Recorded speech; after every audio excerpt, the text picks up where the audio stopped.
ఇప్పుడు ఇర్మియా గ్రంథం 20 అధ్యాయం 15 అయ్యారు.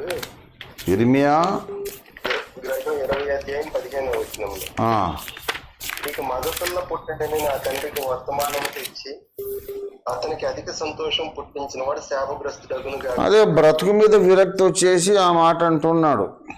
అంటే అతనికి శాపం తగిలిద్ది అంటే తగిలిద్దని కాదు బాబు, ఇప్పుడు చాలా భరించనలవి కాని బాధలో అయ్యో నేను పుట్టకపోతే బాగుండు అని బాధపడుతున్నటువంటి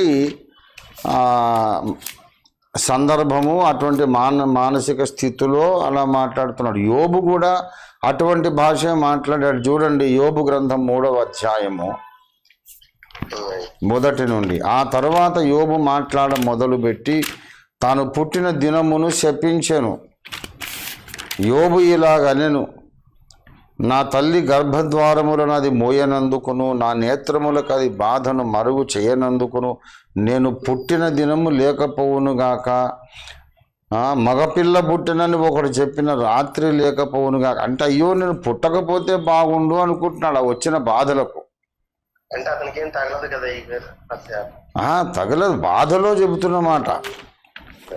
ఇప్పుడు మగపిల్ల పుట్టినని ఒకటి చెప్పిన రాత్రి లేకపోవునంటే ఆ రాత్రి లేకుండా పోతుందానండి? అది గతం, అది వాస్తవంగా అది చరిత్ర కదా. ఆ రాత్రి లేకుండా ఎలాగపోతుంది? ఇప్పుడు 6వ వచనం, మాసముల సంఖ్యలో అది చేరకుండును గాక. ఆ రాత్రి ఎవడు జననము కాకపోవును గాక. అంటే ఎవడు పుట్టకుండా ఎలా ఉంటాడు? ఈయన పుట్టేసి ఎన్నేళ్ళు బ్రతికేసి పిల్లల్ని కన్నాడు, పిల్లలు యవనస్తులై పిల్లలు చనిపోయారు. అంటే దాదాపు 30-40 ఏళ్ల కింద. ఆ దినం ఇంకెవడు పుట్టకపోను కాకంటే ఎలా పుట్టకుండా ఉంటాడు? కనుక భరించనలవి కాని బాధలో ఆయన ఆ దినమే లేకపోతే నాకు ఇవాళ బాధ ఉండదు కదా అన్నాడు. అలాగే ఇప్పుడు హ్యాపీ బర్త్డే అని చెప్పుకుంటామండి. మనం పుట్టినరోజు మనకు సంతోషకరమైన దినం, మన మిత్రులకు బంధువులకు సంతోషం. కానీ మన బ్రతుకులు ఆనందమే లేకపోతే ఎవడైనా హ్యాపీ బర్త్డే అంటే మనం ఏమంటాం?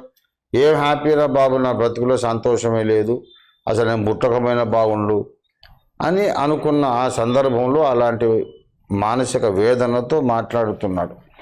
నేను పుట్టిన దినం ఎవడు కూడా మెచ్చుకోకండి, మంచి రోజు అనకండి, అది శపించబడ్డ దినం అంటున్నాడు అన్నమాట.